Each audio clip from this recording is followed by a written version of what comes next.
Əgər sən də işləməkdən və dünyadan yorulmusansa, İlahiyyatçı Rüfət Qarayevin İncilər, Elmin Qapısı və Mənəvi Səyahət kitabını elə indi İsra Nəşriyyatdan sifariş et. İstədiyin ünvana çatdırılsın.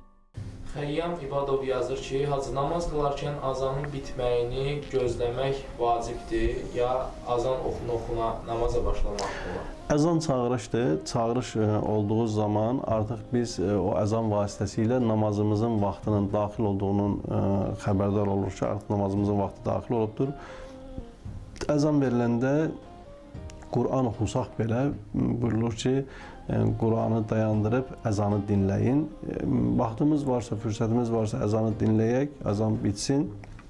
Ondan sonra namaza başlayaq. Yox, əgər dinləmək istəmirsən, vaxtın yoxdur, o vaxt durub namaz qıla bilərsən, burada da heç bir qəbahət yoxdur. Fərdisənsə belə edərsən, amma məsciddəsənsə, cəmaat içərisindəsən, mütləq mənada yəqin ki, əzanı dinləyəsən ki, cəmaatla namaz qılmaq, fərdi namaz qılmaqdan qat-qat savabı artıqdır. Cəmaatla da qılmaq üçün gərək əzanı dinləyəsən.